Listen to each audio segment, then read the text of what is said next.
जाओ यहाँ से और ये रोनी सूरत बनाकर बाहर मत आना।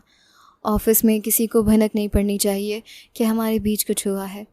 शौर्य के जहरीले लहजे पर उसकी आंखें भर आईं। सर, मेरी हालत ठीक नहीं है, मैं अगले 2 दिन ऑफिस नहीं आ पाऊँगी। उसकी आवाज़ भर आई। मिस मीरा, ये मत भूलिए कि मैंने ख़ानदान भर की मुखालफत मोल लेकर आप जैसी मामूली लड़की से निकाह इसीलिए किया ताकि बिज़नेस की थकावट के बाद कुछ लम्हे सुकून के एंजॉय कर सकूं। वह ख़ुद को बेडशीट से छिपा रही थी जब शौर्य ने फ़र्श पर गिरे कपड़े उठाकर उसकी तरफ बढ़ाए। सर, आप मैरिड हैं, आपकी वाइफ भी तो। Enough is enough miss Maria, आपसे जितना कहा जाए उतना करें। और ये 50,000 है, कल मुझे आप ब्लैक ड्रेस में चाहिए। हे भगवान, अब मैं क्या करूं? इतनी तूफ़ानी बारिश, इस बारिश में तो कोई सवारी मिलना भी मुश्किल है। मीरा इस वक्त ऑफिस के बाहर एक छोटे से शेड के नीचे खड़े होकर बारिश से बचने की नाकाम कोशिश कर रही थी। उसे आज काम करते करते शाम हो गई थी। सर शौर्य रॉय काम के मामले में बहुत सख्त हैं। पिछले 2 दिन से तबीयत ख़राब होने की वजह से मीरा ने 2 दिन ऑफिस से छुट्टी की थी और आज उसकी टेबल पर 2 दिन का पिछला सारा काम पड़ा हुआ था, जिसे निपटाते निपटाते उसे शाम हो गई थी। और अब जब बाहर निकली तो बरसती बारिश उसका मुंह चढ़ा रही थी। घर की तरफ देखा, शाम होने में अब कुछ ही देर बाकी थी। अंधेरा होने से पहले वो घर पहुंचना चाहती थी, वरना भाभी के भड़काने पर भाई के गुस्से का पारा बुलंद हो जाता। अब तो वो गुस्से में आकर उसे 1-2 थप्पड़ भी लगा दिया करते थे। वो ये सब सिर्फ़ और सिर्फ माँ की वजह से बर्दाश्त करने पर मजबूर थी। उसने बहुत बार अपनी माँ से कहा कि अब मैं अच्छी जॉब करने लगी हूँ, मम्मी अब मेरे साथ चलें, हम लोग यहाँ नहीं रहेंगे, हम लोग एक अलग घर में सुकून से रहेंगे। जानकी देवी ने उसका चेहरा दोनों हाथों में थामा और मीठी मुस्कान के साथ कहने लगी, बेटी ऐसी बात दोबारा सोचने की भी कोशिश मत करना, अपना घर अपना ही होता है। तुम्हारा भाई जैसा भी है सर का साहिबान तो है, तुम बाहर की दुनिया को नहीं जानती। अकेली औरतों को ये जालिम ज़माना नोच कर खा जाता है। मम्मी ऐसे तपते साहिबान का क्या फ़ायदा जो आपको साया तो दे पर साथ में जलाते भी रहे। बेटा फिर भी ये मेरा घर है जो मैंने बहुत प्यार से और कितने सपने आंखों में सजा कर बनाया था। तुम्हारे पापा की ज़िंदगी की सारी कमाई ये घर ही है। अब मैं ये घर छोड़कर कैसे जा सकती हूँ? और वो मम्मी की बात पर मुंह बनाकर रह जाती। इस वक्त भी उसका ध्यान मम्मी की तरफ था। जब तक वो घर पर ना पहुंचती, भाभी उन्हें बातें सुना सुनाकर परेशान करती रहती। तभी उसके पास शौर्य की गाड़ी आकर रुकी। क्या बात है मिस मीरा, अभी तक आप यहीं हैं?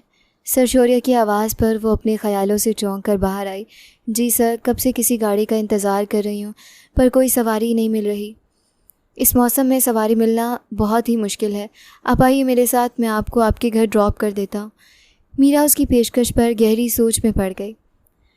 अगर वो शौर्य की गाड़ी में बैठकर घर जाए तो कहीं कोई नया बवाल ना खड़ा हो जाए। भाभी तो हर वक्त उसकी ताक में ही रहती है।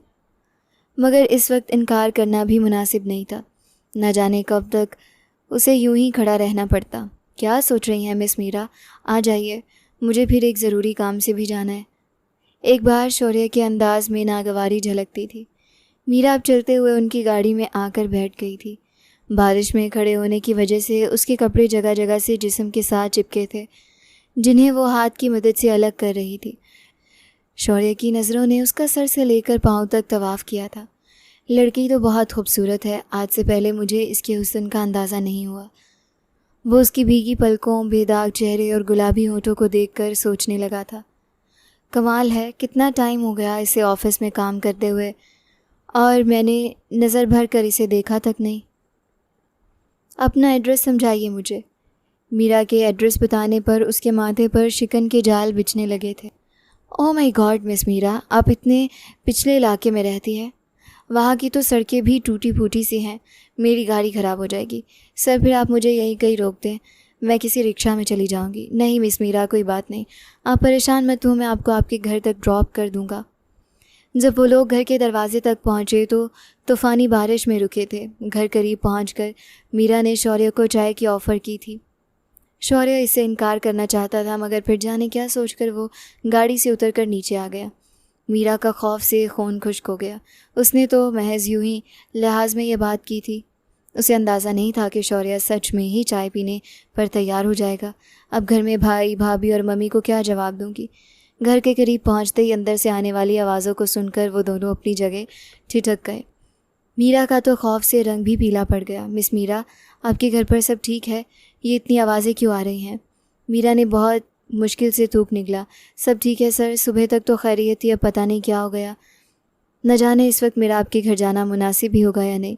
तभी दरवाज़ा एक धाड़ की आवाज़ के साथ खुला था। घर में बहुत सारे लोग नज़र आ रहे थे। दरवाज़ा खोलने वाली हस्ती मीरा की बुआ थी, जिनकी आंखों से इस वक्त गुस्से के शोले फूट रहे थे। वो उसकी होने वाली सास भी थी, बल्कि उनके बेटे के साथ ही मीरा की सगाई भी हुई थी। आ गई महारानी, नक चढ़ी, और आगे ये कौन है जिसके साथ तुम कंधे से कंधा मिलाकर खड़ी हो? गैर इरादी तौर पर मीरा शौर्य के बहुत करीब खड़ी हो गई थी। हिचकिचाकर उसने अपने और शौर्य के बीच में फ़ासला पैदा किया, मगर वहाँ पर मौजूद जितने भी लोग थे उनकी आंखों में मीरा के लिए इस कदर गुस्सा, नफ़रत और मजाक नज़र आ रहा था कि मीरा को अपना सांस लेना भी दुश्वार महसूस होने लगा। क्या हो गया है? सब लोग मुझे इस तरह क्यों देख रहे हैं और सब लोग घर में क्यों इकट्ठे हुए हैं? नितिन, मुझे ये बताओ, बेटी की ये कौन है? बुआ, ये मेरे सर हैं, इनके ऑफिस में ही काम करती हूँ। आज बारिश थी तो कोई सवारी ना होने की वजह से ये मुझे घर ड्रॉप करने आ गए। मगर आप सब लोग इतने गुस्से में क्यों हैं? क्या हुआ है? काम से वापस आने में देर सवेर तो हो जाती है, मगर ये क्या कि भाभी ने पूरा ख़ानदान ही घर पे इकट्ठा कर लिया है। बेटी, तुम्हारी भाभी ने अब जो किया बिल्कुल ठीक किया, और वो हमेशा से ही ठीक थी। हम ही उसे गलत समझते थे। अरे ऐसे बदकिरदार लड़की जो घर वालों की आंखों में धूल झोंके, जो गैर लड़कों के साथ ताल्लुक़ बनाए, ऐसी लड़की को घर में कौन रखता है? बुआ, बस करें अब आप बहुत बोल रही हैं। ऐसा क्या कर दिया है मैंने जो इल्ज़ाम लगा रही हैं? शौर्य भी खामोशी से उनकी सारी बातें सुन रहा था। लो देखो ज़रा, एक तो चोरी, ऊपर से सीना जोरी। अब नवीन भी बाहर आ गए थे। गुस्से से उन्होंने मीरा के मुंह पर पे दर पे कई थप्पड़ मारे। शौर्य ने उन्हें पकड़कर पीछे किया। ये कोई तरीका नहीं है इस तरह बात करने का।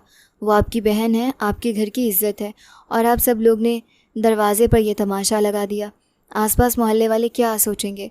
आपको ज़रा भी ख्याल नहीं है जो कुछ इसने किया है? क्या वो सही है? इसने हमें किसी को मुंह दिखाने के काबिल नहीं छोड़ा। मीरा तो मुंह पर हाथ रखे बेयकीनी से फटी फटी निगाहों से अपने भाई को देख रही थी, जिसने इतने लोगों के बीच में उसकी इज्जत पर कीचड़ उछालना शुरू कर दिया था। नवीन अब उसे घसीटता हुआ घर के अंदर ले गया। शौर्य को इस सूरत हाल पर घर से बाहर जाना मुनासिब नहीं लगा। वो भी घर के अंदर आ गया था और फिर सारी बात उसके सामने भी खुल गई थी। भाभी ने मोबाइल शौर्य और मीरा की आंखों के सामने लहराया था, जिसे देखकर मीरा की आंखें शर्म से झुक गई थीं। इसमें मीरा की वीडियो थी जिसमें वो बेलिबास गैर अखलाकी हरकतें एक लड़के के साथ कर रही थी। वो लड़का कौन था? उसका चेहरा साफ़ नहीं था, मगर वो मीरा ही थी। उसका चेहरा इस कदर साफ नज़र आ रहा था कि पहचानने में बिल्कुल भी नहीं गलती का इम्कान था। शौर्य ने बेयकीनी से मीरा की तरफ देखा। उसने जब से मीरा को देखा था इसी तरह के हुलिया में देखा था, सीधे सादे ढीले ढाले सलवार कमीज़ में, सर पर दुपट्टा लिए वो खासी इज़्ज़तदार नज़र आती थी। मगर ये वीडियो उसने दिलचस्प निगाहों से वीडियो की तरफ देखा, मगर फिर उस पर यह खुलासा हुआ कि ये वीडियो असली नहीं है। उसने इन लोगों को ये बात समझाने की कोशिश की, मगर वहाँ पर कोई आवाज़ सुनने को तैयार नहीं था। अरे ये वीडियो बिल्कुल असली नहीं है, ये झूठी वीडियो कौन बनाएगा और क्यों? इसके साथ किसी की क्या दुश्मनी? अब इस बात का शौर्य क्या जवाब देता? अब वो बिना कुछ कहे खामोशी से मीरा की तरफ देख रहा था, जिसका चेहरा सफ़ेद पड़ रहा था। आंखों से आंसू बह रहे थे और सब लोग उस पर ताने और नफ़रत की बारिश बरसा रहे थे। ऐसे माहौल में एक जानकी देवी थीं जो बिल्कुल खामोश थीं, जिनके मुंह से एक लफ्ज़ तक नहीं निकला था। एक वो थी जो मीरा की बेगुनाही की गवाह थी। वो जानती थी कि उनकी बेटी कभी कुछ गलत कर ही नहीं सकती। यकीनन उनकी बेटी को फंसाने के लिए किसी ने साजिश की है, मगर उनकी बात पर यकीन करता कौन? सभी सवाल पूछते कि मीरा के साथ ये हरकत कौन करेगा, और यही तो वो नहीं जानती थी कि उनकी बेटी ने आखिर किसी का क्या बिगाड़ा था जो उसकी इज्जत पर हमला कर दिया गया। मीरा को लग रहा था कि वो एक बंद गली में आ गई है, एक ऐसी बंद गली जिससे बाहर निकलने का कोई रास्ता नहीं है। सब लोग उसे अपने दुश्मन ही लग रहे थे जो उस पर बातों के पत्थर बरसा रहे थे। ऐसे में शौर्य ने पल भर में एक फ़ैसला किया और फिर अपने फ़ैसले से सबको आगाह किया। मैं मिस मीरा के साथ विवाह करने के लिए अभी और इसी वक्त तैयार हूँ। मैं इनके सर पर इज्जत की चादर डालना चाहता हूँ ताकि कोई इन पर दोबारा बात ना कर सके। अचानक ही सारे मजमे में खामोशी छा गई। मीरा को भी अपने कानों पर यकीन नहीं आ रहा था। फटी फटी बेयकीन निगाहों से वो शौर्य की तरफ देख रही थी। उसने आंखों ही आंखों में मीरा को जैसे शांत होने का इशारा किया था, और फिर उसके बाद सब कुछ इतनी जल्दी हुआ कि मीरा को संभलने का मौका ही नहीं मिला। ख़ानदान के लोग तो अब और भी ज़्यादा बातें बना रहे थे। इससे ज़्यादा चालाक और मक्कार लड़की हमने नहीं देखी। पहले इसने मेरे बेटे को फंसाया। मैंने बेटे को मना भी किया कि मैं तुम्हारा इस घर में रिश्ता नहीं करूँगी, मगर उसने मुझे जहर खाने की धमकी दी। तब जाकर मैं इसके साथ अपने बेटे की सगाई करने पर तैयार हुई, और अब किसी और लड़के के लिए इसने मेरे बेटे को धोखा दिया, और साथ ही इसने एक और लड़का भी शिकार कर लिया। बुआ अपने दिल का गुस्सा निकाल रही थी। भाभी भी क्यों पीछे रहे थी, उन्हें भी तो मौका मिल गया। मैं भी तो यही कह रही थी कि लड़की के लक्षण ठीक नहीं है, इसके रंग ढंग तो शुरू दिन से ही ख़राब थे, मगर आप ही मेरी बात को समझ नहीं सकी, इसलिए तो नौकरी के बहाने घर से बाहर निकल गई। अपने बॉस के साथ इसका चक्कर चल रहा था, और देखें कैसे बॉस ने मौके का फ़ायदा उठाकर इससे शादी कर ली। भाभी से तो किसी तरह भी शौर्य रॉय की दौलत, वो बड़ी बड़ी गाड़ी और उसका रहन सहन हज़म नहीं हो रहा था। अक्सर मीरा घर में अपने बॉस के बड़े से बंगलों और उनकी दौलत के बारे में अपनी माँ को बताती थी। उसके लहजे में हसरत होती थी। अक्सर कहती, मम्मी, भगवान कुछ लोगों को इतना नवाज देता है और कुछ लोगों को महरूम रखता है। बेटी, ये सब भगवान की लीला है, उसकी तकसीम है। और उसकी ये सारी बातें उसकी भाभी सुनती थी। जले दिल में वो भी उन लोगों के रहन सहन और दौलत के बारे में सुन सुनकर जलती रही थी। गो कि उनका कभी भी शौर्य या उसकी फैमिली से सामना नहीं हुआ था, और अब जब उनकी वो नंद, जिसके साथ उन्हें दुनिया में सबसे ज़्यादा नफ़रत महसूस होती थी, जिसके लिए वो कभी कुछ अच्छा सोच ही नहीं सकती थी, वो नंद इस बड़े से घर में ब्याह कर जा रही थी, ये बात उनसे किसी कीमत पर भी बर्दाश्त नहीं हो रही थी। कन्यादान के बाद शौर्य ने मीरा को फ़िलहाल अपने साथ रुखसत करने से इनकार किया था।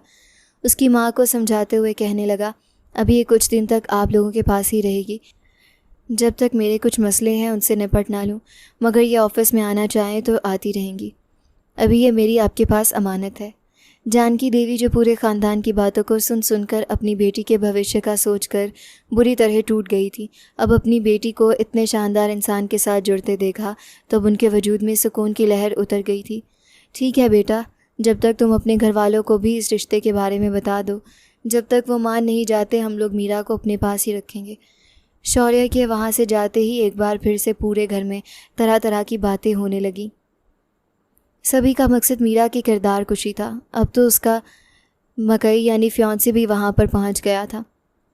वो उसकी वो अनदेखी बुराइयां बयान करने लगा था जो उसने कभी भी नहीं दी। वो ख़ुद मीरा से बात करने के लिए मर आ जाता, बार बार उसे कॉल करता और वो उसे जवाब तक न देती, और अब वही मीरा के किरदार पर कीचड़ उछाल रहा था। सबको कितनी फ़ख्र से बता रहा था कि मीरा ने इसे किस तरह फंसाया और उसके साथ कितनी गंदी गंदी बातें करती है। ये दरअसल उसका बदला था जो मीरा के अपने हाथों से निकल जाने पर उसे जहर उगलने पर मजबूर कर रहा था। मीरा अपनी माँ के कमरे में आई, दरवाज़ा बंद करके उनके बिस्तर पर लेटकर उनकी गोद में सर रखकर बुरी तरह रोने लगी थी। आज के दिन का इख्तिताम उस पर पूरी तरह से उदासी और थकावट उतार गया था। अगले दिन उसकी ऑफ़िस में शौर्य के साथ मुलाकात हुई थी। अभी वो अपने कैबिन में बैठी थी कि जब शौर्य के पर्सनल नंबर पर कॉल आई। शौर्य को नंबर देखकर एक बार उसका दिल ज़ोर से धड़का था। जी सर, मेरे रेस्ट रूम में आओ, तुम्हारा इंतज़ार कर रहा हूँ मैं। ऑफ़िस में एक अलग रेस्ट रूम था जहाँ पर सिर्फ शौर्य का ही मुख्तसर क़याम होता। सब कुछ दोबारा से बंद करके वो रेस्ट रूम में आई थी। कमरे का दरवाज़ा हल्के से खुला हुआ था। उसने दस्तक दी तो शौर्य की गहरी आवाज़ उसके कानों से टकराई थी। दरवाज़ा खुला है, अंदर आ जाओ। कमरे में हल्का अंधेरा फैला हुआ था और भीनी भीनी सी खुशबू मीरा को अपने हवासों पर छाई हुई महसूस हो रही थी। उसके कदम जैसे ज़मीन ने पकड़ लिए थे। सामने ही सोफ़े पर शौर्य बैठा उसका इंतज़ार कर रहा था। यहाँ मेरे पास आओ। एक बार तो मीरा का पूरा वजूद पूरी तरह से कांप गया था। पहली बार उसे अपने और शौर्य के बीच मौजूद रिश्ते का एहसास हुआ था। उसका दिल जैसे पसलियाँ तोड़कर बाहर आने को बेताब हो गया था। इतनी बुरी तरह से घबरा रही थी कि हथेलियाँ भी पसीने से भीग गई थी। यहाँ आओ मीरा, मैं गैर नहीं, तुम्हारा पति हूँ। कल ही मेरा तुम्हारे साथ विवाह हुआ है, कुछ बातें करनी हैं तुम्हारे साथ। और वो छोटे छोटे कदम उठाकर उसके पास आई तो अपने और उसके बीच कुछ फासला रख कर बैठ गई। शौर्य ने उसे पकड़कर अपने करीब कर लिया था। सारे फासलों को उसने एक ही लम्हे में मिटा दिया था। इतनी दूर क्यों बैठ रही हो? उसके ऊपर झुकते हुए बोला तो मीरा पूरी तरह घबराई थी। उसके मुंह से तो आवाज़ तक नहीं निकल रही थी। बोलो, कुछ पूछ रहा हूँ तुमसे, इतनी घबराई हुई क्यों हो? बस यूं ही। उसकी बात पर शौर्य ने हल्का सा कहका लगाया था। मैं तुम्हारे लिए कोई गैर तो नहीं हूँ। पिछले 6 महीने से तो मेरे साथ हो, यहाँ पर काम कर रही हो। हम दोनों एक दूसरे के लिए अजनबी तो नहीं हैं। एक लम्हे को मीरा उसकी बात पर चुप रह गई थी। उसे कुछ समझ नहीं आ रहा था कि वो क्या कहे। सर, कल जो कुछ भी हुआ, शौर्य ने उसके मुंह पर हाथ रख दिया, कल तक जो कुछ भी हुआ वो तुम्हारा अतीत था और मैं अब अतीत के बारे में बात करने वाला इंसान नहीं हूँ। मैं सिर्फ वर्तमान में जीता हूँ और वर्तमान की ही बात करता हूँ। मुझे आज में रहना और भविष्य में झांकना अच्छा लगता है। अतीत में जीने वाले लोग मुझे बिल्कुल भी पसंद नहीं है। मीरा के सीने से जैसे बड़ा बोझ सरक गया था। वो तो समझ रही थी कि शायद शौर्य उससे कल वाले हादसे पर बात करेगा, उसे उस वीडियो के बारे में सवाल करेगा, मगर शौर्य तो सर से पाँव तक इस बारे में बात करना दूर की बात, सुनने पर भी तैयार नहीं था। आप बहुत अच्छे हैं सर, जिस तरह आपने कल मेरा ख्याल रखा, मेरे सर पर इज़्ज़त की चादर डाली, आपकी कदर मेरी नज़र में और भी बढ़ गई है। मगर मुझे ख़ुद पर शर्मिंदगी भी है। शौर्य जो उसके बालों की लटों से खेलते हुए उसकी बात को गौर से सुन रहा था, आखिरी बात पर चौंका था। शर्मिंदगी? कैसी शर्मिंदगी? आप मेरी वजह से मुश्किल में पड़ गए सर। अरे तो मैं मुश्किल में कैसे पड़ गया भला? मुझे मुश्किल में डालने वाला अभी कोई पैदा नहीं हुआ। मीरा उसकी बात पर एक पल को खामोश हो गई थी। मेरा कहने का ये मतलब नहीं था। मैं ये कह रही थी कि आपकी फैमिली, आपके पेरेंट्स, वो तो अभी इस रिश्ते के बारे में कुछ जानते भी नहीं हैं। देखो मीरा, उसने मीरा को सख्ती से टोक दिया। वो मेरा हेडेक है, तुम्हारा नहीं। अब तुम मुझे इरिटेट कर रही हो। जिन चीज़ों से तुम्हारा कोई लेना देना नहीं है, इनके बारे में तुम्हारा सोचना बनता नहीं है। और वैसे भी अगर मैं बुज़दिल होता, दूसरों के बारे में सोचकर कोई फ़ैसला करने वाला होता, तो कल मैं ये विवाह ही न करता। इसलिए अब तुम इस सारी बातों को छोड़ो और अब तुम मुझे ये बताओ कि तुम्हारा अब क्या इरादा है। शौर्य की सारी बातों को गौर से सुनते हुए उसकी आखिरी बात पर वो जैसे झिझक सी गई थी। क्या मतलब? क्या कहना चाहते हैं आप? मेरा वही मतलब है जो तुम समझ रही हो। उसका चेहरा अपने हाथों में थाम कर उसके माथे पर प्रेम की मोहर लगाते हुए बोला था। यही कहना चाहता हूँ कि मैं तुम्हें पहली नज़र में ही पसंद करने लगा था, मगर कभी इसका इजहार नहीं किया, ये सोच कर कि तुम समझोगी कि तुम्हारा बॉस ठरकी है, एक दिल फेंक इंसान है। मगर मैं तुम्हारा बॉस ही नहीं हूँ, तुम्हारा पति भी हूँ। अब तो मैं तुमसे बेतहाशा प्यार भी कर सकता हूँ, क्योंकि अब तो मेरे पास बाकायदा सर्टिफिकेट भी है। उसकी बात पर मीरा शर्मा गई थी। मगर सर, अभी तो हमारी रुखसती भी नहीं हुई और ये सब मुनासिब नहीं है। कम ऑन मीरा, वो लापरवाही से बोला था। रुखसती हुई नहीं है तो हो जाएगी, बल्कि मैं तो अभी और इसी वक्त रुखसती करने के लिए तैयार हूँ। तो बताओ, कैसा लगा तुम्हें कमरा? तुम्हारे लिए ख़ास तौर पर सजाया है। अब मीरा ने नज़र बेड पर डाली थी। अब उसे अंदाज़ा हुआ कि कमरे में भीनी भीनी खुशबू उन फूलों की थी। शौर्य ने बेड पर ताज़े फूलों की सेज सजा रखी थी। वो उसके हाथ पकड़कर फिर बेड की तरफ ले आया। मीरा का हाथ कांप रहा था और वो धड़कते दिल के साथ शौर्य के साथ कदम से कदम मिलाकर चल रही थी। और फिर शौर्य ने उसे इस कदर प्यार दिया कि वो अपना आप भी जैसे भूल गई थी। उसे आज लग रहा था कि वो दुनिया की सबसे भाग्यशाली इंसान है। उसे इतना अच्छा, इतना चाहने वाला, इतना शानदार इंसान मिला है, जिसके सामने हज़ारों लोग सर झुका देते हैं, जिसके सामने लोग बोलने से पहले भी सोचते हैं, और वो आदमी उस पर मर मिटा था। उसे अपनी किस्मत पर नाज हो रहा था। आज ना शौर्य खुद ऑफिस में गया था और ना ही उसे कोई काम करने दिया। जब छुट्टी का वक्त हुआ तो तब उसने खुद ही मीरा को घर पे ड्रॉप किया। अब मीरा को किसी बात का डर भी नहीं रहा था, न किसी के सवालों का और न ही किसी की बातों का। शौर्य उसका पति था, एक मजबूत साहिबान उसके साथ था। वो बिना किसी की बातों से क्यों कर डरती। शौर्य ने गाड़ी से उतरते हुए उसके हाथ पर कुछ पैसे रखे थे। ये क्या? ये तुम्हारा खर्चा। तुम्हारी सारी जिम्मेदारियों का ख्याल रखना भी मेरा फ़र्ज़ बनता है, मगर मुझे इसकी इतनी ख़ास ज़रूरत नहीं है। अभी कुछ दिन पहले ही तो मैंने सैलरी ली थी, उसमें से कुछ पैसे मेरे पास पड़े हैं। मीरा उसके हाथ से पैसे लेते हिचकिचाई थी। शौर्य उसकी झिझक को समझ गया, खुद ही उसके पर्स की जिप खोलकर उसमें पैसे डाल दिए। इसमें शर्माने की क्या बात है मीरा? ये तुम्हारा हक़ है जो तुम अपने पति से ले रही हो, बल्कि तुम तो खुद मुझसे अपना हक़ खर्चा ले सकती हो। अब तुम जाओ। और हाँ मीरा, जब वो गाड़ी से उतरने लगी तो शौर्य ने उसे फिर से रोका। कल तुमने रेड कलर के कपड़े पहन कर आने हैं। रेड कलर मेरा फेवरेट है और तुम पर ये कलर बहुत अच्छा लगता है। मीरा का चेहरा उसकी तारीफ़ पर खिल सा गया था। हंसते मुस्कुराते हुए घर में दाखिल हुई थी। भाभी ने उसे हसद की निगाह से देखा था। उनके दिल में कितनी ख्वाहिश थी इस लड़की को बर्बाद करने की, मगर इसकी किस्मत अच्छी थी कि वो उनकी हर चाल से बच जाती।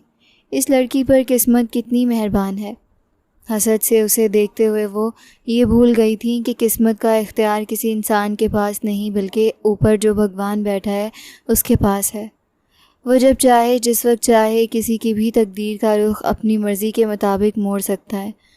कभी खाली दामन को खुशियों से भर सकता है तो कभी खुशियों से पूरे इंसान को भी दुखों के दलदल में धकेल सकता है। ये तो सब उसके फ़ैसले हैं, उसकी लीला। मगर मीरा की भाभी जैसे छोटे दिल वाले लोग इस हकीकत को तस्लीम नहीं करते थे।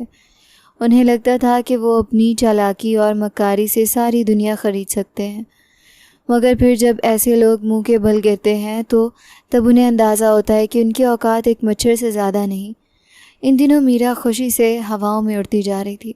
हर रोज़ वो ऑफ़िस में ज़रूर जाती, मगर अपने कैबिन में नहीं बल्कि शौर्य के रेस्ट रूम में। अब जो शौर्य के कहने पर उसने अपने कैबिन पर जाना भी छोड़ दिया था, सीधा वो रेस्ट रूम में ही आती। अक्सर ऑफ़िस का कोई कर्मचारी उसे देखता तो वो हैरान रह जाता। अक्सर लोग उसके बारे में गलत अंदाज में बात भी करने लगे थे, मगर शौर्य के डर के मारे कोई कुछ कहकर अपने पाँव पर कुल्हाड़ी मारने के हक़ में नहीं था। सारा सारा दिन वो रेस्ट रूम में बैठी रहती। शौर्य भी कई घंटे उसके साथ बिताता। वो उसकी पसंद के खाने ऑर्डर करता, उसे उसकी पसंद की शॉपिंग करवाता। इन चंद दिनों में ही उसने मीरा को खुशियों से पूरा कर दिया था। उसे इतने उपहार दिए कि उसकी अलमारी उन उपहारों से भर गई थी और खुशी से हर चीज़ माँ को दिखाती तो वो उसका खिला हुआ चेहरा देखकर खुद भी खुश हो जाती। बेटी, इंसान के प्रेम को उपहारों के साथ नहीं तुलना चाहिए। नहीं मम्मी, मैं भी इतनी छोटी सोच की नहीं हूँ कि इन उपहारों से अपने पति के प्रेम को तोलूँगी। अगर वो उपहार देंगे तो ही उनका प्रेम है, अगर वो खाली हाथ हो जाएं तो क्या मैं उनसे प्रेम नहीं करूँगी? मैं ऐसी नहीं हूँ। ये तो बस उनका प्रेम है जो वो मुझे हर लिहाज से पूरा करना चाहते हैं। मैं भी तुम्हें यही समझा रही हूँ बेटी कि हमेशा अपने पति की कदर करना। ये वो इंसान है जब इसने तपती धूप में तुम्हारे सर पर चादर रखी। इसने तब तुम्हें सहारा दिया जब तुम्हारा अपना भाई तुमसे रूठ गया था, जब तुम्हारा पूरा ख़ानदान तुम पर थूक रहा था। तब इस इंसान ने तुम्हें अपना नाम दिया। इस इंसान की हमेशा कदर करना। और ये बात तो वो ख़ुद भी बहुत अच्छे से जानती थी। इन दिनों वो शौर्य के प्रेम में सर से पाँव तक पूरी तरह डूब चुकी थी। ऑफ़िस में 2-3 लड़कियों से उसकी दोस्ती भी थी। कुछ देर तक वो उन लड़कियों के पास चली जाती थी। इन दिनों बातों बातों में उसने सुना था कि शौर्य की पत्नी के साथ उसकी लड़ाई हो गई थी। शायद वो लड़ झगड़ कर अपने मैके चली गई थी। शौर्य ने भी सरसरी अंदाज में उसे ये बात बताई थी। जब मीरा ने यह बात सुनी तो उसका दिल खुशी से झूम उठा। इसका मतलब यह है कि बहुत ही जल्द मैं उस घर में बहू की हैसियत से जाने वाली हूँ। 2-3 बार शौर्य उसे अपने उस बंगलों में लेकर गया था, जिसे देखकर उसकी आंखें हैरत से फैल गई थी। इतना खूबसूरत बंगलो, ये तो बिल्कुल किसी महल जैसा है। तुम भी तो किसी राजकुमारी से कम नहीं हो, और राजकुमारियाँ ऐसे महलों में ही अच्छी लगती हैं। और वो अपनी तारीफ़ सुनकर हमेशा की तरह शर्मा गई थी। शौर्य उसे अपने बेडरूम में लेकर आया। बेडरूम में सबसे मेन एंट्रेंस पर उसकी शादी की तस्वीर थी, जिसमें वो दुल्हन के चेहरे पर झुका उससे कुछ बोल रहा था। तस्वीर में दोनों ही बहुत खुश और खूबसूरत नज़र आ रहे थे। जब मीरा ने तस्वीर को देखा तो उसका मुंह भर आया था। शौर्य ने उसकी नज़रों की ताकत में देखा और फिर जल्दी से तस्वीर उतारकर अलमारी के ऊपर रख दी। इधर कैसे रह गई, मुझे अंदाज़ा नहीं हो सका। मीरा को अंदाज़ा हुआ कि वो इस व्यक्ति के लिए क्या महत्व रखती है और उसके दिल में जैसे गर्व का एहसास उजागर होने लगा था। शौर्य का बेडरूम भी बहुत खूबसूरत था, अत्यंत नफीस और कीमती फर्नीचर से आराज था। उन दोनों ने इस बेडरूम में बहुत खूबसूरत और यादगार वक्त गुजारा था। वहाँ से वापस आने के बाद भी वो सिर्फ बंगलों के शहर में खोई हुई थी, और अब जब उसने सुना कि वो अपनी पहली पत्नी को छोड़ रहा है तो तब उसका दिल खुशगुमानियों से भर गया था। 2-3 दिन हो गए थे, शौर्य ऑफिस में नहीं आया। मीरा के लिए तो वो किसी नशे की हैसियत इख्तियार कर गया था। वो जब तक उसके पास ना आता मीरा को चैन नहीं आता था। 2-3 दिन से वो उसका नंबर भी ट्राई कर रही थी, मुख्तसर सी बात कह के वो फ़ोन भी बंद कर देता। आज उसने वादा किया था कि वो ज़रूर आएगा, मगर वो आज भी नहीं आया। तब मीरा ने एक फ़ैसला किया। अपना सबसे बेहतरीन सूट पहना, हल्का फुल्का मेकअप करके बालों को एक साइड पर खुला छोड़ दिया था। आईने में देखा तो अपने आप पर उसे प्यार आ गया। वो बहुत खूबसूरत थी। ये पहनावा ओढ़ कर वो और भी ज़्यादा प्यारी लगती थी, और शौर्य के प्रेम ने तो उसे सरतापा बदल ही दिया था। इस वक्त भी वो निखर निकली थी, सीधा दिल में उतर जाने की हद तक हसीन लग रही थी। आज वो घर जाने के बजाय सीधा शौर्य के घर की तरफ आई थी। इतना तो उसे अंदाज़ा था कि शौर्य की पत्नी घर पर नहीं है। उसके माता पिता ही घर पर मौजूद होंगे और वो उन्हें अपने बारे में क्या कहकर तारुफ करवाएगी। ये सोचकर ही उसके चेहरे पर शर्म की लाली बिखर गई थी। हो सकता है शौर्य ने उन्हें मेरे बारे में घर में कुछ बताया हो। दिल ही दिल में तरह तरह के अंदाज़े लगाते हुए वो शौर्य हाउस के दरवाजे तक आ गई थी। एक बार तो दिल इस कदर ज़ोर से धड़का था, मगर फिर उसने अपने आप को काबू में पाया। चौकीदार ने उसे देखा तो बिना कुछ कहे दरवाज़ा खोल दिया। वो जानता था कि शौर्य के ऑफिस में काम करती है और 2-3 बार शौर्य पहले भी उसे यहाँ लाया था, इसलिए आराम से उसे घर के अंदर दाखिल होने दिया। सब लोग किस तरफ होंगे? डाइनिंग हॉल की तरफ आइए, मैं आपको वहाँ पर ले चलता हूँ। चौकीदार उसे अपने साथ लेकर डाइनिंग हॉल की तरफ आ गया। काफ़ी सारे लोगों की बातों की आवाज़ें सुनाई दे रही थी। क्या घर में कोई फंक्शन है? नहीं बीबी जी, फंक्शन तो नहीं है, बस घर में कुछ लोगों की दावत है। इसका मतलब है मैं गलत वक्त पर आई हूँ। दिल ही दिल में वो सोचने लगी। एक बार को उसका दिल चाहा कि यहीं से वापस मुड़ जाए, मगर फिर उसने महसूस किया कि यही तो वक्त है शौर्य के पूरे ख़ानदान से तारुफ होने का। डाइनिंग टेबल पर एक से दूसरे सिरे तक मेहमान बैठे खाना खाते हुए नज़र आ रहे थे। वो दरवाजे में ही झिझक कर खड़ी हो गई। सबसे पहले शौर्य की उस पर नज़र पड़ी। वो बुरी तरह हैरान हुआ था। पल भर में उसके चेहरे का रंग बदल गया, मगर फिर जल्दी ही उसने अपने आप को काबू में पा लिया था और फिर उठकर वो मीरा के करीब आया। हेलो मिस मीरा, आपको मेरे घर पर कोई ख़ास काम है क्या? मीरा उसके अंदाज़ और गुफ्तगू पर ही हैरान हो रही थी जब उसकी पत्नी के सवाल पर उसकी तरफ देखने लगी। शौर्य, कौन है ये लड़की? शौर्य की पत्नी की आंखों में मीरा के लिए अजीब से भाव नज़र आ रहे थे। उसकी खूबसूरती की वजह से वो अजीब से एहसास का शिकार हो गई थी। ये मेरे ऑफिस में काम करती हैं, वर्कर है मेरी। शौर्य के इस कदर सरसरी अंदाज से तारुफ करवाने पर उस पर जैसे सातों आसमान टूट पड़े थे। कहाँ तो वो ये समझ रही थी कि उसे देखकर वो बहुत खुश होगा, हमेशा की तरह प्रेम व्यक्त करेगा, मगर वो तो घर वालों की मौजूदगी में जैसे उसे बिल्कुल नज़रअंदाज ही कर गया था। और उसकी पत्नी यहाँ पर क्या कर रही थी? वो तो नाराज़ होकर वापस चली गई थी। मीरा ये नहीं जानती थी कि 2 दिन पहले ही शौर्य की अपनी पत्नी के साथ नाराज़गी ख़त्म हो गई थी। आज ये दावत उसी खुशी में ही थी। ये सभी लोग शौर्य के ससुराल वाले थे। सभी ने मीरा की गैर मामूली खूबसूरती को नोट किया था। कईयों की आंखों में उसके लिए ईर्ष्या थी तो कई अजीब सी नज़रों से उसे देख रहे थे। वो भी जल्दी ही ख़ुद को संभाल कर बात बदल कर बोली थी, यस सर, आज आपकी सुबोध इंडस्ट्रीज़ के साथ महत्वपूर्ण मीटिंग थी और उनके लिए प्रेजेंटेशन भी तैयार करनी थी। उसी प्रेजेंटेशन के बारे में ही आपसे बात करने के लिए आई थी। मेन पॉइंट्स कौन से होने चाहिए, हाइलाइट्स में क्या रखना चाहिए, बस यही सब आपसे डिस्कस करना था। मीरा की बातें तो बिल्कुल आम सी थीं, मगर उसका लहजा मामूली नहीं था और उसका देखने का अंदाज़, वो जो अधिकार भरी नज़रों से शौर्य को देख रही थी और वो जैसे नज़रें चुरा रहा था, ये सब देखने वाले को बुरी तरह से चौंकाने पर मजबूर कर गया था। शौर्य की अपनी पत्नी पूरी तरह इनसिक्योर महसूस करने लगी थी और शौर्य के माता पिता वो भी मीरा को गुस्से से घूरने लगे थे। शौर्य के पापा ने ऑफिस के कर्मचारियों से उड़ती उड़ती खबर सुनी थी कि आजकल वो एक लड़की पर बहुत ही ज़्यादा मेहरबान है और उन्होंने इस बात को ज़्यादा ध्यान नहीं दिया था क्योंकि शौर्य भावनाओं में बहने वाला इंसान था। उसकी ज़िंदगी में ऐसी लड़कियां आती जाती रहती थीं और उन्होंने कभी इस बात को संजीदगी से नहीं लिया था, मगर इस लड़की की खूबसूरती ने उन्हें भी कुछ सोचने पर मजबूर कर दिया था। आप हमारे साथ लंच करें miss Meera. No thank you sir, मैं लंच कर चुकी हूँ, बस मुझे फ़ाइल चाहिए थी। शौर्य ने अपने कमरे में से एक फ़ाइल उसे ला कर दी। वो वापस चली गई। घर वापस आकर वो पूरी तरह टूट चुकी थी। उसके सपने किस तरह से चकनाचूर हुए थे। वो अपने आप से नज़रें मिलाने के काबिल नहीं रही थी।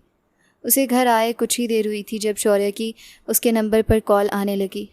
यकीनन अभी मुझसे माफ़ी मांगेंगे, अपने व्यवहार पर खेद व्यक्त करेंगे, यही सोचकर उसने कॉल अटेंड करके कान के साथ लगाई थी, मगर शौर्य की गरजती आवाज़ उसके कानों से टकराई तो मोबाइल उसके हाथ से छूटते छूटते बचा था।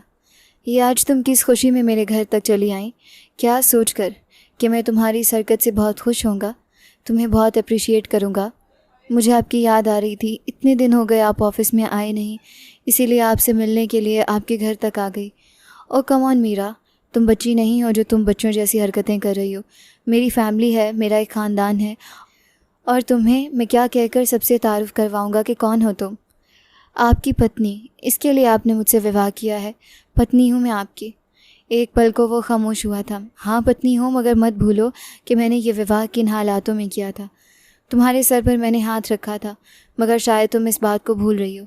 ये तुम्हारी पहली गलती थी, इसलिए मैं तुम्हें माफ़ कर रहा हूँ, मगर दोबारा तुम ऐसी कोई गलती मत करना, फिर शायद मुझे तुम्हें माफ़ करना मुश्किल हो जाए। कॉल बंद करके उसने ज़ोर से मोबाइल बेड पर उछाला था। मीरा तो फूट फूट कर रोने लगी थी। दूसरी तरफ शौर्य भी गुस्से से खोल रहा था। उसने मीरा से इस हरकत की उम्मीद नहीं की थी। इतने दिनों के बाद उसकी पत्नी शरण्या उसके साथ इतने अच्छे तरीके से बात कर रही थी। दोनों के बीच सब कुछ ठीक हो रहा था और इस लड़की ने आकर दोनों के बीच में शक और आशंका को पैदा कर दिया। शरण्या जब कमरे में आई तो उसने ब्लैक रंग की नाइटी पहन रखी थी। उसमें वो बिला शक बहुत खूबसूरत लग रही थी। गैर इरादी तौर पर शौर्य उसके रूप में खोकर रह गया था। उसके साथ प्यार भरी बातें करते हुए वो मीरा को बिल्कुल भूल गया। शरण्या, शादी को 2 साल हो गए हैं, अभी तक तुमने मुझे बच्चे की खुशी नहीं दी। मैं चाहता हूँ कि जल्द से जल्द मैं भी एक बच्चे का बाप बन जाऊँ। शरण्या, जो उसके प्रेम के खुमार में खोई हुई थी, उसकी बात पर सहम गई थी। क्या हो गया शौर्य, अभी हमारी उम्र ही क्या है इस झंझट में पड़ने के लिए। सारी ज़िंदगी पड़ी है, हो जाएंगे बच्चे भी। मगर शरण्या, ये मेरी इच्छा है। क्या मेरी इच्छा तुम्हारे लिए कोई मायने नहीं रखती? शौर्य, इस वक्त मेरा मूड बहुत अच्छा है, मैं किसी किस्म की बहस में पड़ना नहीं चाहती। ओके, अभी मैं इस बारे में बात नहीं करता, मगर तुम जल्द ही इस बारे में सोचना। मुझे भी संतान की खुशी चाहिए। इन दिनों वो मीरा को जैसे बिल्कुल भूल ही चुका था। शरण्या वापस उसकी ज़िंदगी में क्या आई, जैसे सारे सोए हुए रंग फिर से हासिल हो गए। शरण्या उसका पहला प्यार थी। वो उसे बेतहाशा चाहता था। वो उसकी क्लासमेट थी। बचपन से उन्होंने एक साथ ही पढ़ा था, एक ही स्कूल, कॉलेज और फिर एक ही यूनिवर्सिटी में साथ गए थे। सारा दिन वो दोनों साथ साथ रहते थे और फिर माँ के ख़िलाफ़ जाकर उसने शरण्या से शादी की थी। उन्हें लगता था कि वो शरण्या के साथ गुजारा नहीं कर सकेगा। शरण्या के मिजाज में बहुत अधिकारवादीपन है, मगर वो सब उसके प्रेम में अंधा था। उसने सब कुछ नज़रअंदाज कर दिया और शादी के बाद इन दिनों की ज़रा सी बात पर लड़ाई झगड़े होने लगे। एक दिन उसी बात पर वो लड़कर चली गई थी।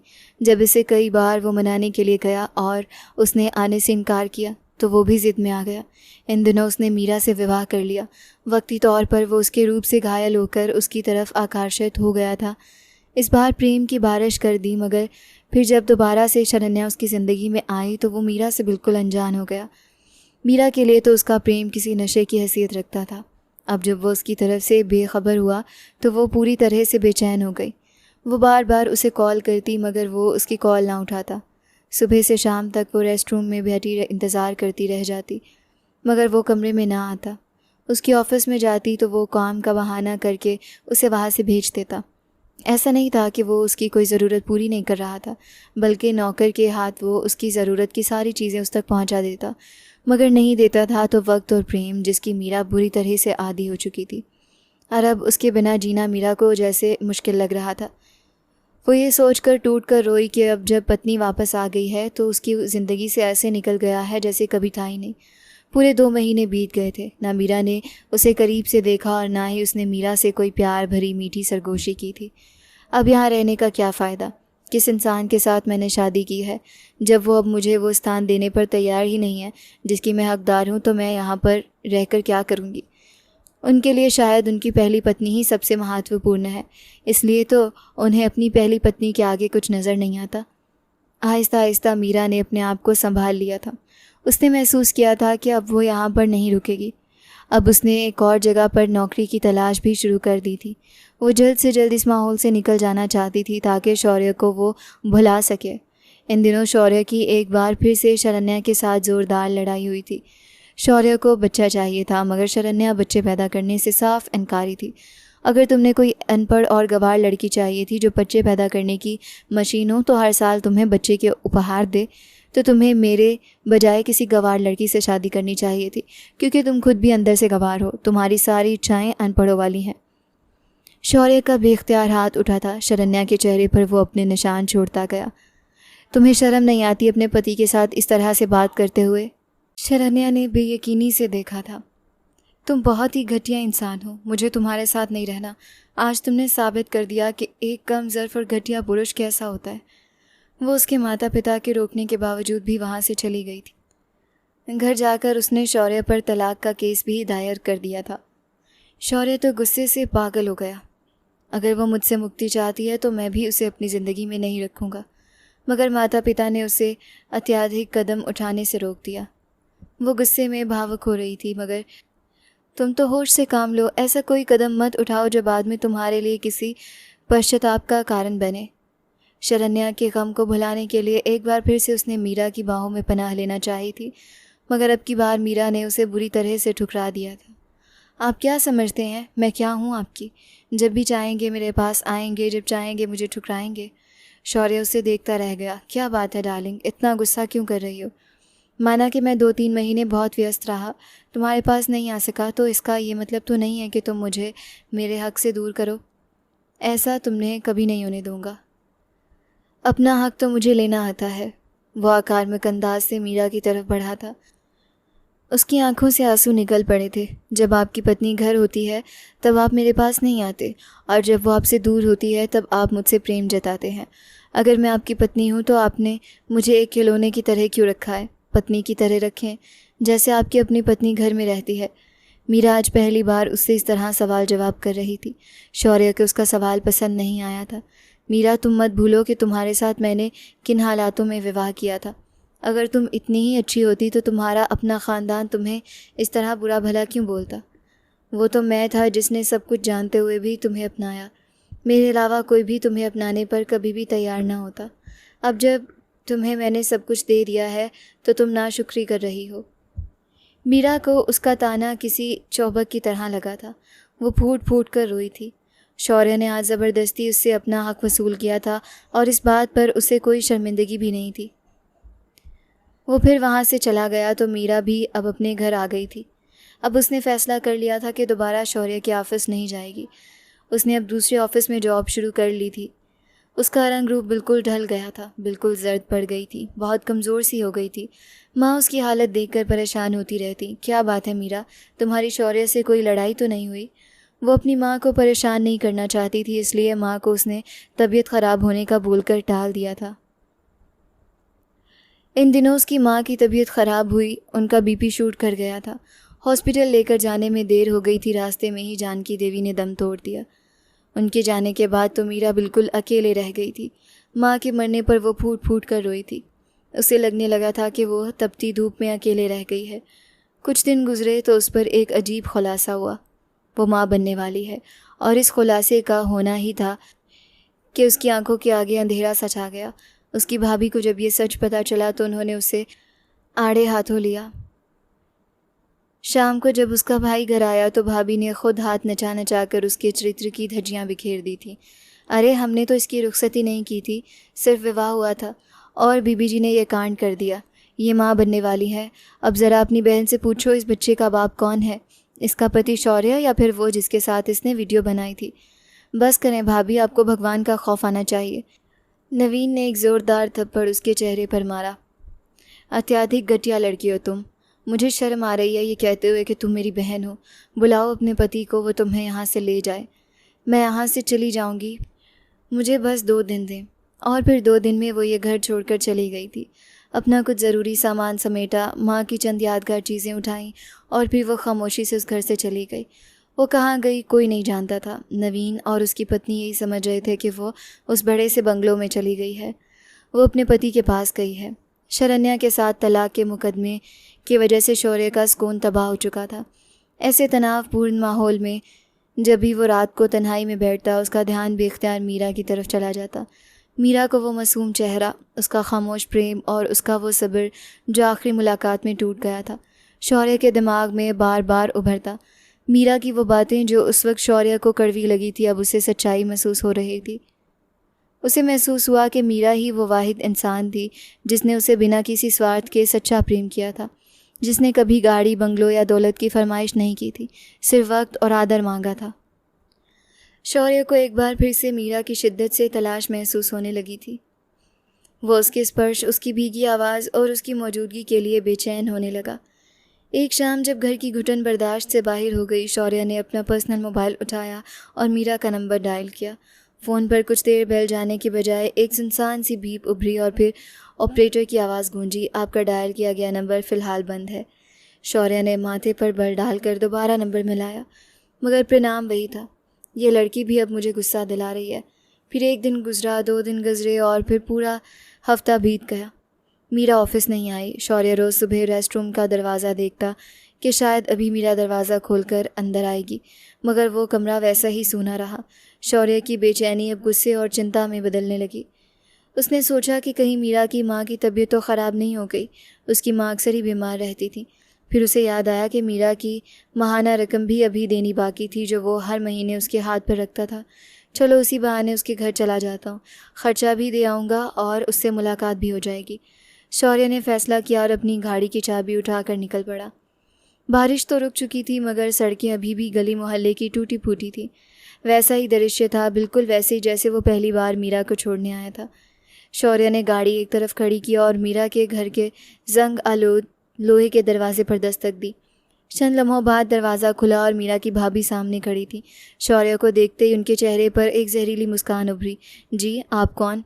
भाभी ने यूँ जाहिर किया जैसे वो उसे पहचानती ना। मैं शौर्य रॉय, मीरा का बॉस। और शौर्य ने बात अधूरी छोड़कर अंदर नज़रें दौड़ाई। मीरा कहाँ है? वो कई दिनों से ऑफिस नहीं आ रही और उसका नंबर भी बंद है। मैं उसकी इस महीने की रकम और कुछ ज़रूरी काम के सिलसिले में आया हूँ। भाभी ने एक ठंडी व्यंग्यपूर्ण सांस भरी और अपने हाथ नचाकर बोली, ओहो साहब जी, आप किसकी बात कर रहे हैं? वो महारानी तो कब की ये घर छोड़कर चली गई है। शौर्य का दिल एक लम्हे के लिए धड़कना भूल गया। क्या मतलब घर छोड़कर चली गई है? कहाँ गई है वो? हमें क्या पता कहाँ गई है। भाभी के लहजे में ज़बरदस्त जहर था। जब अपने कांड खिलाती फिरेगी तो घर वाले कहाँ तक बर्दाश्त करेंगे? क्या मतलब? शौर्य हैरान हुआ। जिस दिन हमें पता चला कि वो गर्भवती है, तब उसका भाई ये बात बर्दाश्त नहीं कर सका, उसे घर से निकाल दिया। अब अपने उस नाजायज़ बच्चे के बाप के पास चली गई है या कहाँ, हमें कुछ नहीं पता। शौर्य के पैरों तले से ज़मीन निकल गई। उसके कानों में सन्नाटा छा गया। गर्भवती? शौर्य की ज़ुबान लड़खड़ा गई। हाँ जी बिल्कुल, माँ बनने वाली थी वो बीबी। और जब भाई ने पूछा कि बच्चा किसका है, तो साहिबजादी अपना बिस्तर गोल करके खामोशी से निकल गई। हमने तो सोचा था कि आपके पास ही आई होगी, आखिर बॉस जो ठहरे आप, उनके साथ में पति भी। भाभी की आगे की बातें शौर्य के कानों तक नहीं पहुंच रही थी। उसका पूरा वजूद एक गहरे झटके की जद में था। मीरा गर्भवती थी, वो उसके बच्चे की माँ बनने वाली थी। वो बच्चा जिसके लिए वो शरण्या के आगे हाथ जोड़ता रहा था, जिस संतान की तड़प ने उसे रातों को सोने नहीं दिया था, वो संतान मीरा के पेट में पल रही थी। और उसने मीरा को क्या दिया था? ताने, ठुकराना और बेरुखी। शौर्य बिना कुछ कहे उल्टे कदमों गाड़ी की तरफ भागा। उसके दिमाग में धमाके हो रहे थे। हे भगवान, मैंने ये क्या कर दिया? वो मेरे बच्चे की माँ बनने वाली थी और मैंने उसे ताने मारे, मैंने उसे ठुकराया जब उसे मेरी सबसे ज़्यादा ज़रूरत थी। खबर का सुनना ही था कि शौर्य के दिल से सारे भाव, उसका अहंकार और उसकी बेरुखी एक पल में बह गए। उसका आत्मसम्मान जाग उठा था। वो मीरा को ढूंढने के लिए पागलों की तरह बेचैन हो गया। उसने मीरा के तमाम पुराने नंबरों पर पता करवाना शुरू किया। अपने ऑफिस के लोगों को शहर के कोने कोने में मीरा की तलाश में लगा दिया। उसने वो तमाम इलाके छान मारे जहाँ मीरा का कोई दूर का रिश्तेदार रह सकता था, मगर मीरा का कहीं कोई सुराग नहीं मिला। वह हर रोज़ शाम को गाड़ी लेकर निकलता और शहर की सड़कों पर आवारागर्दों की तरह उसे तलाश करता। दिन हफ्तों में और हफ्ते महीनों में बदलने लगे, मगर मीरा जैसे ज़मीन में निगल गई थी या आसमान खा गया था। शौर्य की हालत दिन ब दिन बिगड़ती जा रही थी। उसकी आंखों के नीचे स्याह हल्के पड़ गए थे और कामकाज में उसका दिल बिल्कुल नहीं लगता था। लगभग 6 महीने बीत गए। एक गर्म दोपहर शौर्य अपने एक दोस्त के साथ गाड़ी में शहर के एक गंजान और गरीब इलाके से गुजर रहा था।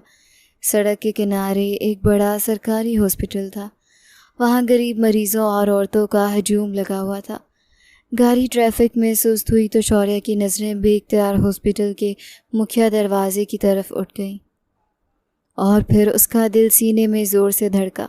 हॉस्पिटल की सीढ़ियों से एक निढाल सी लड़की उतर रही थी। उसने पुराना सादा सा दुपट्टा सर पर अच्छी तरह ओढ़ा हुआ था। उसका शरीर अत्यंत कमज़ोर हो चुका था। चेहरे पर जर्दी छाई हुई थी और उसका पेट सामने से उभरा हुआ था।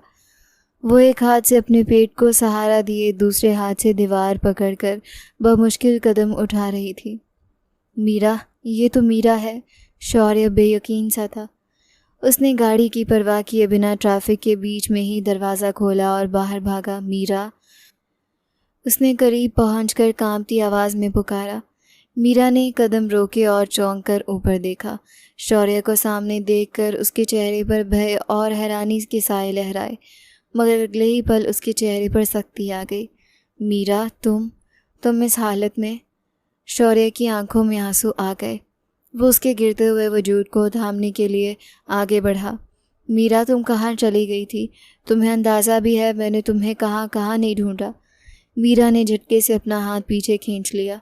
उसकी आंखों में शौर्य के लिए कोई नरमी नहीं थी, सिर्फ एक गहरा ज़ख्म और गुस्सा था। दूर रहें मुझसे। मीरा की आवाज़ में कांपती हुई नफ़रत थी। क्यों आए हैं आप यहाँ? क्या लेने आए हैं? मीरा, प्लीज़ मेरी बात सुनो। तुम्हारी हालत बहुत ख़राब है। तुम देखो अपने आप को। चलो मेरे साथ गाड़ी में बैठो। शौर्य ने इल्तिजा की। मैं आपके साथ कहीं नहीं जाऊंगी, मीरा ने चीख कर कहा, जिसे पास से गुजरते हुए लोग रुक रुक कर देखने लगे। आपने जो करना था कर लिया। अब मेरी ज़िंदगी में क्यों वापस आए हैं? मुझे मेरे हाल पर छोड़ दें। शौर्य ने आसपास जमा होते लोगों की परवाह नहीं की। उसने मीरा का हाथ सख्ती से थामा। मैं तुम्हें इस हालत में सड़क पर नहीं छोड़ सकता मीरा। ये मेरा बच्चा है। तुम मेरी पत्नी हो। पत्नी? मीरा ने कड़वाहट से हंसकर कहा। कौन सी पत्नी? वो पत्नी जिसे आपने सिर्फ अपनी ज़रूरत के वक्त इस्तेमाल किया। वो पत्नी जिसे आपने अपने घर वालों के सामने वर्कर बनाकर पेश किया। छोड़े मेरा हाथ। मीरा की हिम्मत जवाब दे रही थी। वो अत्यधिक कमज़ोरी की वजह से चकरा कर गिरने वाली थी कि शौर्य ने ज़बरदस्ती उसे अपनी बाहों में उठा लिया। मीरा ने उसके सीने पर हाथ मारकर निकलने की नाकाम कोशिश की, मगर शौर्य उसे सीधा ले जाकर अपनी गाड़ी की अगली सीट पर बैठा दिया और अंदर से लॉक कर दिया। गाड़ी तेज़ रफ्तार से शौर्य के बंगलों की तरफ दौड़ रही थी। मीरा खिड़की से बाहर मुंह किए सतत रो रही थी। शौर्य, मुझे उतरने दो। मुझे तुमसे कुछ नहीं चाहिए। मैं अकेले अपने बच्चे को पाल लूँगी। मुझे छोड़ दो, वो सिसकियाँ लेते हुए कह रही थी। अब कभी नहीं मीरा। अब मैं तुम्हें खुद से दूर नहीं जाने दूंगा, चाहे तुम मुझसे कितनी ही नफ़रत करो। शौर्य का लहजा पक्का और मजबूत था। गाड़ी जब बंगलों के पोर्च में रुकी तो शौर्य ने उतरकर मीरा का हाथ थामा और उसे अंदर लेकर आया। हॉल में उसके माता पिता बैठे चाय पी रहे थे। अपने बेटे को इस हालत में एक अत्यंत कमज़ोर, गरीब और गर्भवती लड़की के साथ अंदर आते देखकर उनके हाथ से कप छूटते छूटते बचे। शौर्य, ये क्या बदतमीज़ी है? ये कौन लड़की है और तुम इसे इस हालत में यहाँ क्यों लेकर आए हो? उसके पापा ने गुस्से से खड़े होकर पूछा। माँ ने भी नागवारी से मीरा को देखा। ये तो वही ऑफिस की वर्कर है ना? शौर्य, तुम्हारी अकल पर पत्थर पड़ गए हैं क्या? शौर्य ने मीरा को सोफे पर अत्यंत नरमी से बैठाया और फिर अपने माता पिता के सामने आकर खड़ा हो गया। माँ, पापा, ये कोई मामूली लड़की नहीं है, ये मेरी धर्म पत्नी है। मैंने इससे सबसे छिपाकर विवाह किया था। हॉल में जैसे सन्नाटा छा गया। उसकी माँ ने अपने दिल पर हाथ रख लिया। क्या विवाह? तुमने इस लड़की से विवाह किया? हाँ पापा, शौर्य ने ऊंची आवाज़ में कहा। और आज ये मेरे बच्चे की माँ बनने वाली है, इसलिए अब ये कहीं नहीं जाएगी, यहीं इस घर में रहेगी। माता पिता के पास अब कहने को कुछ नहीं बचा था। शौर्य का फैसला इतना अंतिम था कि वो उसके आगे बोल ही ना सके। अगले चंद महीने शौर्य की ज़िंदगी का सबसे अजीब और परीक्षा वाला दौर था। उसने मीरा के लिए बंगलों के सबसे बेहतरीन कमरे को तैयार करवाया। शहर के सबसे बड़े डॉक्टरों को उसके इलाज के लिए नियुक्त किया। मीरा अब भी उससे कम ही बात करती थी। उसका व्यवहार ठंडा सा था, मगर शौर्य ने कभी शिकायत नहीं की। वो जानता था कि उसने मीरा का दिल तोड़ने में कोई कसर नहीं छोड़ी थी, इसलिए अब वो उसके हर शिकवे को बर्दाश्त करने के लिए तैयार था। और फिर वो शुभ दिन भी आ गया। हॉस्पिटल के ऑपरेशन थिएटर के बाहर शौर्य बेसब्री से टहल रहा था। चंद घंटों के इंतज़ार के बाद लेडी डॉक्टर मुस्कुराती हुई बाहर आई। मुबारक हो मिस्टर शौर्य, भगवान ने आपको एक बहुत प्यारी और स्वस्थ बेटी दी है और आपकी पत्नी भी बिल्कुल ठीक है। शौर्य की आंखों से शुक्राने के आंसू बह निकले जब उसने नर्स के हाथों से उस नन्ही सी परी को लिया, जिसकी गुलाबी रंगत और मासूम सांसें उसके वजूद का हिस्सा थी। तो शौर्य को लगा जैसे दुनिया की तमाम दौलत उसकी झोली में आ गिरी है। उसने बच्ची को चूमा और सीधा मीरा के कमरे में आ गया। मीरा बेड पर लेटी हुई थी। उसका चेहरा थकान से जर्द था, मगर आंखों में ममता की एक चमक थी। शौर्य ने बच्ची को उसके साथ लेटाया और मीरा के माथे पर अपने होंठ रख दिए। शुक्रिया मीरा, मुझे ज़िंदगी के सबसे खूबसूरत उपहार देने के लिए। शुक्रिया, मुझे माफ़ कर दो, मैं बहुत बड़ा अपराधी हूँ तुम्हारा, शौर्य ने रोते हुए कहा। मीरा ने अपनी बेटी को देखा, फिर शौर्य के आंसू को देखा। उसका जमता दिल अब आहिस्ता आहिस्ता पिघलने लगा था। अभी इस बात को चंद ही हफ्ते गुजरे थे कि मीरा घर में अपनी बेटी के साथ आहिस्ता आहिस्ता संभल रही थी कि एक दिन बंगलों के बाहर एक गाड़ी आ रुकी। शरण्या, जिसने गुस्से और अहम में आकर तलाक का केस किया था, अब हालात बदलते देखकर वापस आ गई थी। उसे जब पता चला कि शौर्य ने तलाक के नोटिस को स्वीकार करने के बजाय खामोशी इख्तियार कर ली है, और जब उसे पता चला कि शौर्य ने दूसरा विवाह कर लिया है और अब उसके घर में एक बच्ची पैदा हो चुकी है, तो उसके अहंकार को ज़बरदस्त ठोकर लगी थी। वो सच धज कर बड़े गर्व के साथ शौर्य के ड्राइंग रूम में दाखिल हुई। शौर्य और उसके माता पिता वहाँ मौजूद थे। शौर्य, शरण्या ने ऊंची आवाज़ में पुकारा। शौर्य ने मुड़कर देखा। उसके चेहरे पर शरण्या को देखकर कोई खुशी नहीं उभरी, सिर्फ एक अनिच्छा थी। तुम यहाँ क्यों आई हो शरण्या?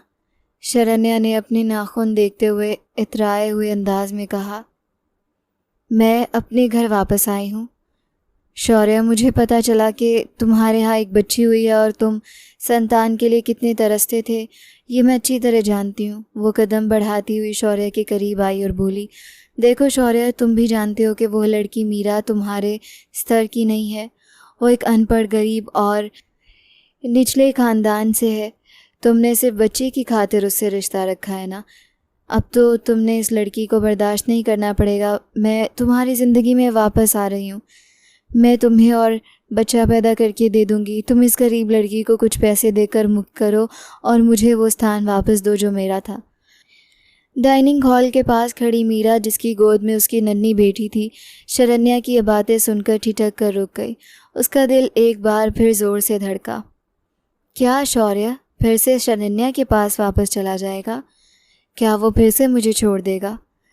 शौर्य ने मुड़कर देखा। उसकी नज़रें मीरा पर पड़ीं, जो बेभीत निगाहों से उसे देख रही थी। शौर्य की आंखों में एक अत्यधिक गुस्सा उभरा। उसने शरण्या की तरफ देखा और उसके चेहरे पर एक तिरस्कार पूर्ण मुस्कान आई। तुम बदल ही नहीं सकती शरण्या। तुम पहले भी अहंकारी और कमज़ोर थी और आज भी वही हो। शौर्य का लहजा इतना ठंडा था कि शरण्या का महक का चेहरा पीला पड़ गया। शौर्य, तुम ये किस अंदाज में बात कर रहे हो मुझसे? शरण्या चीखी। उसी अंदाज में जिसकी तुम हकदार हो, शौर्य ने सख्त आवाज़ में कहा। तुमने मुझे कहा था ना कि तुम बच्चे पैदा करने की मशीन नहीं हो। तुमने मेरी इच्छाओं का मजाक उड़ाया था। तुमने मुझे और मेरे भावनाओं को अनपढ़ कहा था। और आज जब भगवान ने मुझे मीरा के ज़रिए एक ऐसी कृपा दी है जिसने मेरी दुनिया बदल दी, तो तुम अब व्यापार करने आई हो। शौर्य ने एक कदम आगे बढ़ाया और बोला, मीरा मेरी पत्नी है। उसने मुझे वो सच्चा प्रेम और आदर दिया है जो तुम अपनी तमाम शिक्षा और क्लास के बावजूद भी कभी नहीं दे सकी। उसने मेरे बच्चे को अपने खून से सींचा है और मुझे पिता बनाया है।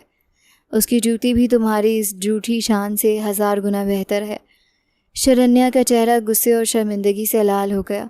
शौर्य, तुम इस मामूली लड़की के लिए मुझे ठुकरा रहे हो। तुम पछताओगे। मुझे अब किसी बात का पछतावा नहीं है। शरण्या।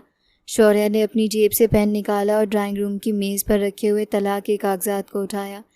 उसने बिना एक लम्हा गवाए उन कागजात पर अपने हस्ताक्षर कर दिए। कागजात शरण्या के चेहरे पर फेंक दिए। मैं तुम्हें तलाक देता हूँ शरण्या। तुम मेरी ज़िंदगी से हमेशा के लिए स्वतंत्र हो। शरण्या की आंखें फटी की फटी रह गईं। उसे यकीन नहीं आ रहा था कि जो शौर्य कभी उसके इशारों पर नाचता था, आज उसने इतनी बेरहमी से उसे ठुकरा दिया। वो पैर पटकती हुई अपमानित होकर वहाँ से चली गई। शौर्य ने एक मीठा और पुरसुकून सांस लिया।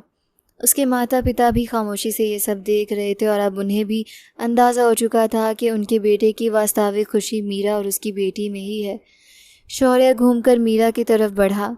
मीरा की आंखों से खुशी और बेयकीनी के आंसू बह रहे थे। शौर्य ने मीरा के पास जाकर उसका हाथ थामा और उसकी गोद में मौजूद नन्ही बेटी के चेहरे को चूमा। मीरा।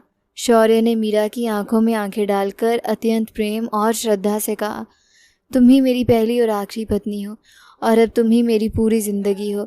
मुझे कभी खुद से दूर मत करना।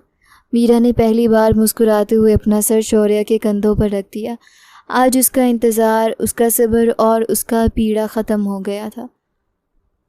उसे उसके हिस्से की वो तमाम खुशियाँ और आदर मिल चुका था जिसकी वो हमेशा से हकदार थी।